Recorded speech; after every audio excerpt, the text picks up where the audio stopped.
नमस्कार मंडळी, श्री स्वामी समर्थ. स्वागत आहे तुम्हा सर्वांचं आपल्या यूट्यूब चॅनलमध्ये. स्वामी महाराजांच्या कृपेने तुमच्या सर्व चांगल्या इच्छा मनोकामना पूर्ण हो, हीच मी स्वामींच्या चरणी प्रार्थना करते आणि आजच्या नवीन व्हिडिओला सुरुवात करते. पण त्या अगोदर जर तुम्ही चॅनलवरती नवीन असाल तर चॅनलला नक्की सबस्क्राईब करा आणि शेजारील बेल आयकॉनलाही प्रेस करा, म्हणजे जेव्हा कधी मी नवीन व्हिडिओ अपलोड करेल त्याचं नोटिफिकेशन सर्वात अगोदर तुम्हाला भेटेल आणि तुम्ही एक पण व्हिडिओ मिस करणार नाही. तर पहा, उद्याच्या बुधवारी आहे आषाढी संकष्टी चतुर्थी. संकष्टी चतुर्थी ही गणपती बाप्पांसाठी समर्पित असते आणि आपल्याला जीवनातील जर आपल्या सर्व संकटे, दुःख, दारिद्र्य, दोष दूर करायचे असतील तर गणपती बाप्पांची सेवा या दिवशी आपल्याकडून झालीच पाहिजे. संकष्टी चतुर्थीचे व्रत जर आईने केलं तर मुलांच्या शिक्षणात प्रगती होते, त्यांच्या व्यवसायात प्रगती होते, घराची सुद्धा खूप मोठ्या प्रमाणात प्रगती होते.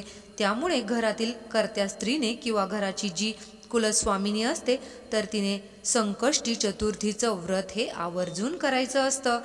आता त्यानंतर संकष्टी चतुर्थीच्या दिवशी आपल्याला आपल्या घरामध्ये काही सेवा करणं तितकंच गरजेचं असतं.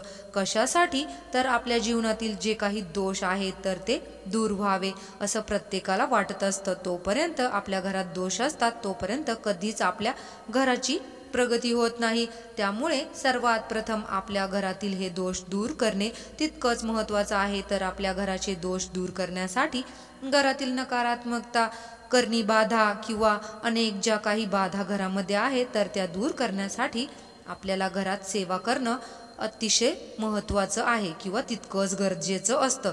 तर आता हा संकष्टी चतुर्थीच्या व्रताच्या दिवशी, आता संकष्टी चतुर्थीचं व्रत कधी आहे तर बुधवारी 24 जुलैला आहे. संकष्टी चतुर्थीचं व्रत आणि चंद्रोदय सुद्धा या दिवशी 9:15च्या दरम्यान आहे. त्यामुळे जे कोणी उपवास करतं त्यांनी चंद्राचे दर्शन घेऊन आणि त्यानंतरच उपवास सोडायचा आहे, तरच तो उपवास ग्राह्य मानला जातो. कारण चंद्राला आशीर्वाद आहे गणपती बाप्पांचा की जोपर्यंत तुझं दर्शन घेऊन कोणी संकष्टी चतुर्थीचं उपवास सोडत नाही तोपर्यंत तो उपवास ग्राह्य मानला जाणार नाही. तर त्यामुळे चंद्राचं दर्शन घ्यायचं. त्यानंतर तुम्हाला आपल्या घरामध्ये या दिवशी काही उपाय करायचे आहेत. तर तांदळाचा अतिशय प्रभावी असा उपाय आपल्याला करायचा आहे. तांदूळ हे माता लक्ष्मीला अतिशय प्रिय असतात आणि गणपती बाप्पांना सुद्धा तांदूळ अतिशय प्रिय असतात. तर आता ह्या तांदळाचा काय उपाय करायचा आहे जेणेकरून आपल्या घरातलं दारिद्र्य संपून जाईल आणि आपल्या घराची खूप मोठ्या प्रमाणामध्ये भरभरून प्रगती होईल.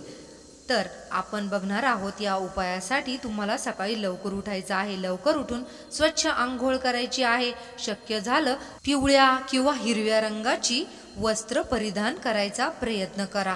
त्यानंतर तुम्हाला गणपती बाप्पांचे पूजन करायचे आहे.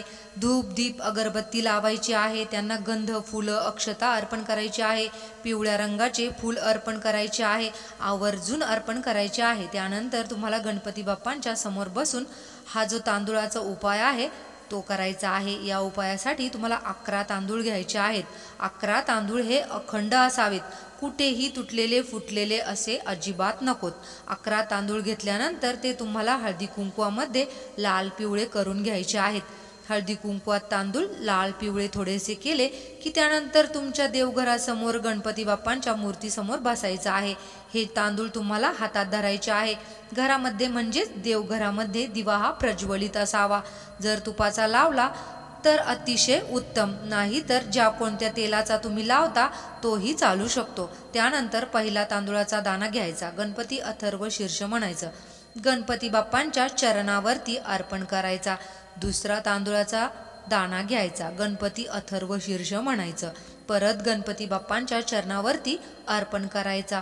असं तुम्हाला 11 वेळेस करायचं आहे आणि हे 11 तांदूळ तिथे अर्पण करायचे आहे. त्यानंतर तुम्हाला गणपती बाप्पांना प्रार्थना करून तुमच्या मनातील जी काही इच्छा आहे तर ती व्यक्त करायची आहे. तुमची जी पण इच्छा असेल ती तुम्हाला व्यक्त करायची आहे आणि त्यानंतर तुम्हाला गणपती बाप्पांकडे ती इच्छा पूर्ण होण्यासाठी प्रार्थना करायची आहे. एक प्रकारे आपल्याला गणपती बाप्पांना साकडं घालायचं आहे आणि प्रार्थना करायची आहे. तर अशा पद्धतीने हा तांदळाचा उपाय आपल्याला करायचा आहे. तुमच्या मनातील इच्छा व्यक्त करून त्यानंतर हे तांदूळ संकष्टी चतुर्थीचे पूर्ण दिवसभर आणि रात्री असे गणपती बाप्पांच्या चरणाजवळ ठेवायचे आहे। सकाळीच तुम्हाला हा उपाय करायचा आहे आणि त्यानंतर रात्रभर हे तांदूळ तिथेच ठेवायचे आहे। दुसऱ्या दिवशी उठल्यानंतर एक लाल रंगाचं किंवा पिवळ्या रंगाचं नवीन कापड घ्यायचं आहे। त्या कापडामध्ये बांधून हे तांदूळ आपल्याला आपल्या पर्समध्ये पाकिटामध्ये ठेवायचे आहे। म्हणजे आता तुम्ही जी काही इच्छा व्यक्त केलेली असेल त्या इच्छेच्या ठिकाणी, आता जसं की व्यापार व्यवसायाच्या वृद्धीच्या ठिकाणी जर इच्छा व्यक्त केलेली असेल तर तिथे तुम्हाला ती पोटली ठेवायची आहे।